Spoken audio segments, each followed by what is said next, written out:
Back in 2012, American Bridge didn't have a counterpart on the other side, but that's no longer the case. A year ago, operatives from the Romney campaign and the RNC launched a new super PAC to compete with American Bridge called America Rising. It's got nearly 3 dozen full and part-time trackers on their team, working in at least 20 states with plans to expand to 10 more. And America Rising may have an advantage in being able to limit the scope of its effort, at least for now. While the Democratic effort is watching congressional candidates as well as collecting research on at least 8 potential 2016 contenders, the Republicans basically have one target.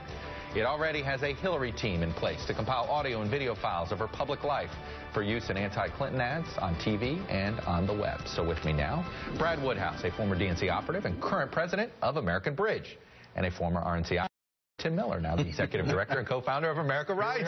Thanks, Here you are. So, look, both of you had some history in doing opposition research back when the political parties controlled it. Now it's this.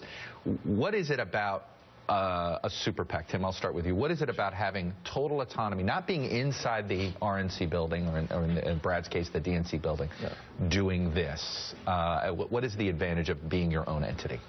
Well, look, I was at the RNC when Chairman Priebus looked at the Growth and Opportunity Project after the last election and tried to determine what the party writ large could do this cycle to do a better job of competing with the Democrats and beating the Democrats. And to his credit, one thing that we identified was that there are certain functions that it makes sense to have groups on the outside of the parties because of campaign finance rules. And I think there's certain things that, of course, are going to happen inside the RNC and the NRSC and NRCC still, but you could have specialist organizations, whether it's data, voter data, or whether it's data that comes from opposition research, and have an organization on the outside that's focused entirely on that can complement what's happening on the campaigns and the parties and the super PACs, and can work with all of the groups in the Republican constellation. So, answer the same question. Do you see? Let's do it this way. What's the disadvantage of being on the outside?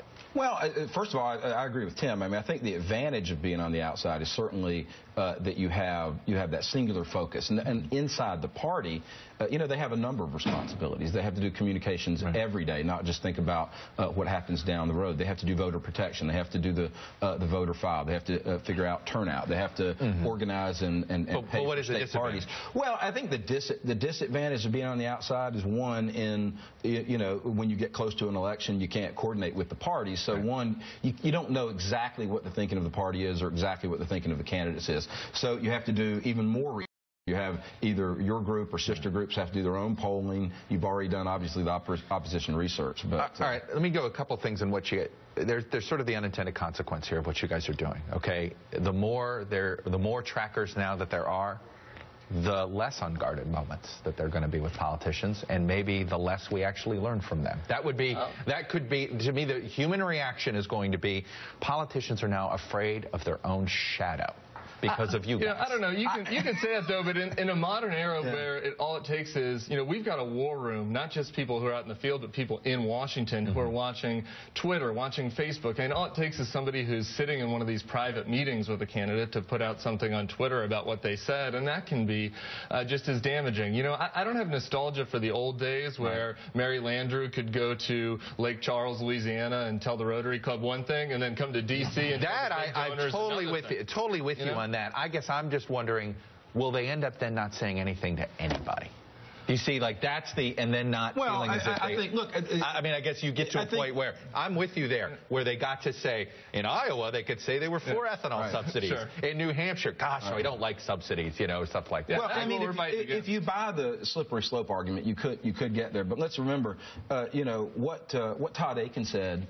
He said on a television program. I mean, he didn't say, he didn't say in front of. It wasn't a hidden video. It wasn't a hidden video. It wasn't tracker video. So, these politicians see cameras all the time, and many times, look, for example, our trackers, and I think this is true of Tim's. I mean, our trackers, they don't approach the candidates, they don't ask questions, they literally just record what they're doing. So it's not one of these moments where they're trying to get them to do something. So they're just another camera in the crowd at an event. Now, Tim, your group has done something that others hadn't, which is you're going to Capitol Hill. Obviously, it's open to the public, so there isn't a restriction there, but it does seem to be You've broken a barrier. I never really understood the sensitivity of that. It kind of seemed to me like if there was a place where the candidates should expect that their words should be taped, it should be the Capitol. So you guys see no... like Brad said, I think our camera is just the same as an MSNBC. You know, you've got Casey Hunt working over there on the Hill trying to find a candidate. She's going to ask him questions. And I think that if they're going to do a gaggle or an interview, our camera is going to be there too so we can get it on tape in case it's not used by you guys. All right, the other thing that seems to be, like I said, opposition research used to be you gathered everything and you said, all right, what can be a big story and what's a small story? Now you guys throw it all out there.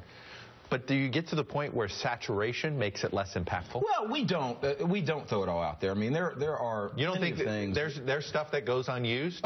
Even on Twitter? Oh, absolutely. Well, there's certainly stuff that we get in tracking footage, or that we media monitor, or that we have done original research on that we hold back. I mean, one thing is we have a bunch of sister organizations who run ads. But you eventually use it. Oh, that's my point. It eventually goes somewhere. Yeah, but it doesn't go out. It doesn't go out right away. What we're trying to do is target that stuff. So, you know, there are certain pieces of opposition research that might only matter to a small community, you know, online, and it wouldn't make sense to spend money putting something up on TV that's only going to, impact a neighborhood. And in that sense, our oppo is going really hyper-local. That's right. You know, there are people that are watching this and say, you guys are the reason why politics stinks.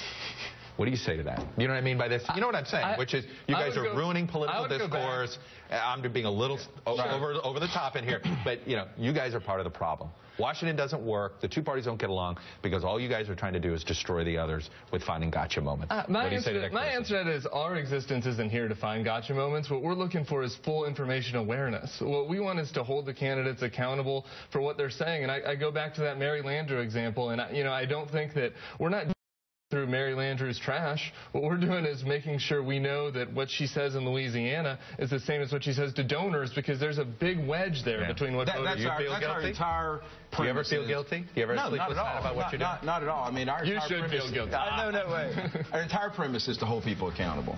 All right, Brad Woodhouse, Tim Miller, you guys are too much agreement. There's a lot. Well, next time because it's very tactical. I understand that, but this was about tactics in this race. I didn't even get to the whole for-profit aspect of what you guys are up to, but that's for another day.